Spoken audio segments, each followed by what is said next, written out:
আমি এই মুহূর্তে অবস্থান করছি একেবারেই ফুলবাড়ী উপজেলার সোনাইগাজী এলাকায়। এটি মূলত বারোমাসিয়া নদী, কিন্তু এই নদীটি এখন পানি শূন্যতা এবং পানি নেই।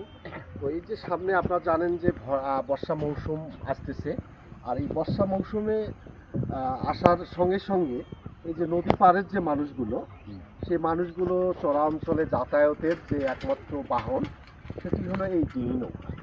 এই ডিঙি নৌকা এই যে যত প্রত্যেক বছরেই কিন্তু যখন বর্ষাকাল শুরু হয়, ঝড় বৃষ্টির দিন শুরু হয়, তখনই কিন্তু এই ডিঙি নৌকাগুলো পড়ে থাকে এবং সেগুলো কিন্তু একটা মেরামতের কাজ করে, যাতে এই ডিঙি নৌকাগুলো দিয়ে পরবর্তী সময় তারা চরা অঞ্চলে যেতে পারে, আসতে পারে।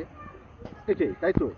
তো আসলে এই যে আপনার এই যে চরা অঞ্চলে এই ডিঙি নৌকা, হ্যাঁ, আপনার এই যে ধরলা বা এই যে বারোমাসিয়া নদে যাচ্ছেন, তো আসলে এখানে মনে করেন যে এগুলো যে ঠিক করতেছেন, এরা এই নৌকা তো এখানেই ছিল ছিল তখন বয়স হয়ে গেছে লোকের, তো ট্রাক্টর করে ভালো করে পার হওয়া হবে চড়টা আবার কেন পার হবে? চড়ে আবার হচ্ছে আবার কৃষি আছে তার জন্য। তো এটি ঠিক করতে কীরকম খরচাপাতি লাগে প্রতি বছরে? উঠিয়ে 2-3 হাজার হলে ভালো, 2-3 হাজার টাকা।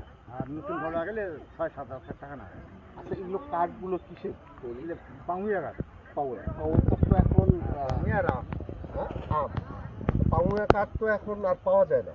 না যায়, ওই যে খুঁজি খুঁজি বের করা হয়। এগুলো কি আমাদের এলাকায় আছে না অন্য এলাকায়? আমার এলাকা, হ্যাঁ, আমাদের এলাকা, আমাদের এলাকায়। তো আসলে আপনি আপনি কৃষক, কৃষকও ফিরে। কৃষক, তারপরে আপনার পেশাটা কি, আপনার জীবন জীবিকাটা আপনি কিভাবে নির্বাহ করেন পরিবার পরিবার? ওই যে নৌকা বানাই আমরাও ফির। আপনি নৌকাও তৈরি করেন? নৌকা তৈরি, আপনার নিজের নৌকা মেরামতের পাশাপাশি? হ্যাঁ, নিজের নৌকা বানাবো। তারপরে মানুষ যদি আপনার কাছে বানায়? বানিয়ে দেবো, পাশে দিলে বানিয়ে দেবো। সেটা কত করি? এই যে একটা করে ডিঙি নৌকা আপনি তৈরি করতে কত করি নেন?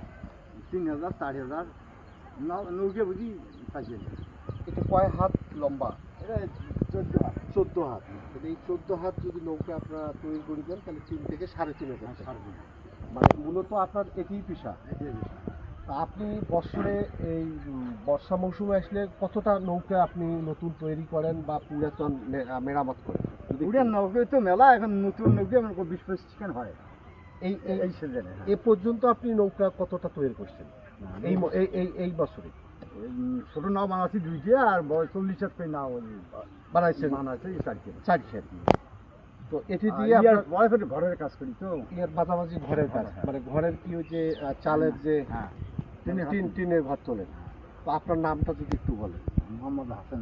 মোহাম্মদ হাসান আলী। তাহলে আপনার ছেলে মেয়ে কয়জন? ছেলে 2জন, মেয়ে 1জন। তাহলে চরে অঞ্চলে কি আপনার জমি আছে যে বারোমাসিয়া? ওখানে আছে। কত বিঘা জমি আছে? 3-4 বিঘে আছে। 3-4 বিঘে। 3-4 বিঘে কি আপনার হালেই আছে না? না, আমার হালে। কি কি আবাদ কৃষি? এবার ওই স্কিম আবাদ করছি আর ভর্তি। এবারে কি? এবারে ভর্তি আর স্কিম বড় ধান কি কাটা? মেলা সময় হয়নি। তো দর্শক, যেমনটি শুনছিলেন যে আসলে এই চাচা, তার কিন্তু মূল পেশা হলো তিনি মিস্ত্রি কাজ করেন, পাশাপাশি নৌকা তৈরি করেন, এবং তার চরা অঞ্চলে 4 বিঘা জমি আছে, সেখানে ভুট্টা এবং বড় চাষাবাদ করে জীবন জীবিকা নির্বাহ করেন। আর এই চাচা মনে করেন যে বর্ষা মৌসুম শুরু হওয়ার আগ মুহূর্ত তিনি কিন্তু এই নৌকা তৈরি এবং নৌকা মেরামত কাজে কিন্তু ব্যস্ত সময় পার করেন।